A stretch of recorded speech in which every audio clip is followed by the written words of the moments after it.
he's put the spirit on these Edomites to keep pushing for war with Iran, because once that pops off, that's going to fast track that battle in the Valley of Jehoshaphat.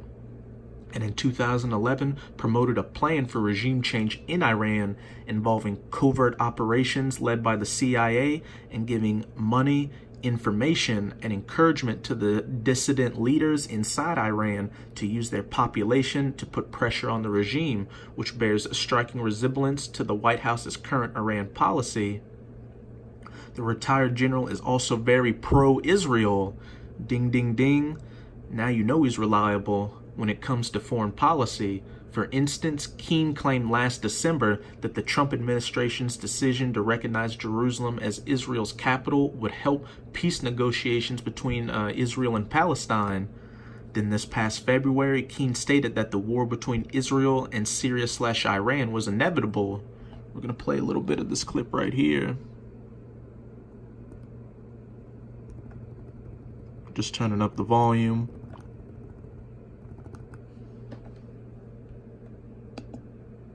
I've been warning for some time about the dangers of Iran's military entrenchment in Syria.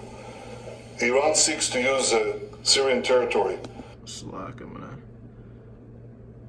gonna just skip up to about the 51-minute mark. Study Award, a Fox News strategic analyst. And sir, good day to you. A lot to go through right now as we'll scan the world here, quite literally. You say war is a real possibility now in the Middle East. Explain. Yeah, what we're really talking about is what Iran has done to reset the table in the Middle East. Clearly, they are feeling very good about the victory they've achieved in Syria. They motivated the Russians to come in there. They've successfully propped up the Assad regime indefinitely. And now what they want to establish is some rocket and military bases inside of Syria to encroach on Israel. There already are 160,000 Iranian-delivered rockets and missiles inside Lebanon, Bill. And they want to achieve some of the same results to put maximum pressure on the Israelis with rockets and missiles from different directions. Well, the Israelis are not going to tolerate this. My sense is 2000... All excuses Israel's going to use to continually attack Syria and Iranian forces in Syria to push for bringing the U.S. back into Syria, and then for the U.S. to eventually go to war with Iran. 12 years ago, covering that war in northern Israel, that really stunned the Israelis. Now, these were Katyusha rockets. They were very inaccurate. They didn't have a lot of steering mechanisms, but the sheer number of them, General, I think spooked a lot of people in Israel on the southern border. And I think they reflect on that now, whether it's in Lebanon or Syria. What's your view of that today, 12 years later? Well, that's true. I mean, that was almost stalemated as a result of that war. And what shocked the Israelis is just the sheer conventional military capability of the Hezbollah, which heretofore had been thought of as just a terrorist organization. They clearly have been outgunned. And by who? It's the Iranians that do this. The Iranians are on the move in the Middle East, and the Prime Minister of Israel has every right to call them out for this. What he's going to do is he will not let them put those rockets and missile bases in there. And that's why he continues to conduct airstrikes into Syria. He's not going to wait until he starts getting daily casualties in Jerusalem and Tel Aviv, because his air defense systems are being overwhelmed by the Iranians' rockets and missiles being fired by the Hezbollah. That's a totally intolerable situation for him. And if that did occur, I think he would go full throttle into Lebanon with everything he has to take the Hezbollah down. Something to watch, sir. I know you are. This is a quick little excerpt from an article on the Jerusalem Post. Slovakia, it's titled, Netanyahu, U.S. supports escalated Israeli response to Iran and Syria. Trump PM speaks after withdrawal announcement. And there's my boy right there, BB. The United States supports increased Israeli activity against Iran and Syria, Prime Minister Benjamin Netanyahu said on Thursday, as he attempted to assuage the Israeli public that the Trump administration's withdrawal of troops from Syria will not harm Israeli security. We will continue to act in Syria to prevent Iran's efforts to militarily entrench itself against us, Netanyahu said during a tripartite meeting with his Greek and Cypriot counterparts in Beersheba. We are not reducing our efforts. We will increase our efforts. I know that we will do so with the full support and backing of the U.S.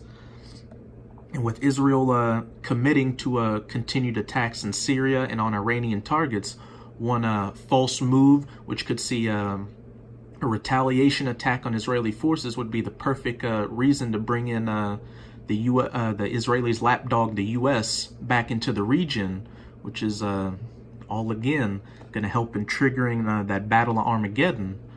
And I'm going to go to Jeremiah 49:20. Therefore hear the counsel of Yahweh that he has taken against Edom, the Edomites, so-called white people, and his purposes that he hath purposed against the inhabitants of Teman. Surely the least of the flock shall draw them out. Surely he shall make their habitations desolate with them. And that least of the flock is speaking of those Amalekites, or so-called Israelis in the state of Israel. Whatever they do to get things popping off is going to drag not only the U.S. in, but further drag in other countries such as Russia and China, as well as NATO members such as the U.K. and France, all into that region to kick off that battle in the Valley of Jehoshaphat. I'm just going to read this last little paragraph here. In the case of Syria, where Trump recently announced an immediate troop withdrawal, Keane has reportedly called for the U.S. to directly enter the Syrian conflict to arm the right Syrian rebels with anti-aircraft weapons and target Syrian military sites with limited airstrikes. He also championed attacking Syrian ground forces and called for a forceful overthrow of the Syrian government and the establishment of a no-fly zone over Syria. He has also advocated for a permanent U.S. military presence in the country. As we read in that antiwar.com article, there is still going to be U.S. troops in Iraq, and if anything happens, they could easily just re-enter Syria and get back to business. So these are beautiful times we're living in, brothers. We're seeing these prophecies begin to come to pass right before our eyes, and 2019 is looking to be a interesting year. But now I'm going to go to Joel chapter 3. I'm going to read verse 1 and 2. For behold, in those days and in that time, these times we're in right now, when I shall bring again the captivity of Judah and Jerusalem, beginning to put the spirit on you so-called Negroes, Latinos, and Native Americans to remember that you're Israelites and come back to your power so you can hopefully be saved from the coming calamities of Jacob's trouble, to be a part of that elect, that 144,000 and righteous 1/3, which Yahweh willing I'm of that number. I will also gather all nations, Israel, the United States, Iran, Russia, China, the UK, France, what have you, and will bring them down into the Valley of Jehoshaphat, that Middle East region. And Jehoshaphat means Yahweh Shaphat, or Yahweh's judgment. And I will plead with them there for my people and for my heritage Israel, whom they have scattered among the nations and parted my land. And when you go into that word plead, it means a judgment, a harsh judgment. And I'm going to go to Isaiah 34, read verse 1 through 4. Come near, ye nations, to hear and hearken, ye people. Let the earth hear, and all that is therein, the world, and all things that come forth of it. Come near, ye nations, down into the valley of Jehoshaphat. For the indignation of Yahweh is upon all nations, for what you did to his children, you so-called Negroes, Latinos, and Native Americans, as well as you confusion of face Israelites scattered around the world that may look like these other nations, and his fury upon all their armies. He hath utterly destroyed them, he hath delivered them to the slaughter, the war of Armageddon. Their slain shall be cast out, and their stink shall come up out of their carcasses, and the mountains shall be melted with their blood, and all the host of heaven shall be dissolved, and the heavens shall be rolled together as a scroll. And that's referring to the nuclear missiles that will be shot in that region, as well as across the entire planet. And that rolled together as a scroll, think about that mushroom cloud, how it billows up and rolls into itself. And all their hosts shall fall down, as the leaf falleth off from the vine, and as the falling fig from the fig tree. So nothing is going to happen to avert these major prophecies from coming to their fulfillment. Once the word of Yahweh Ba'ashem Yahushua has gone out, it shall not return unto itself void. It shall come to pass. So brothers, just keep strong and keep pushing this word, because we're at the door of our salvation. So with that, I'm going to say Abba Ball, Kwam Yasharala. Till next time, Shalom.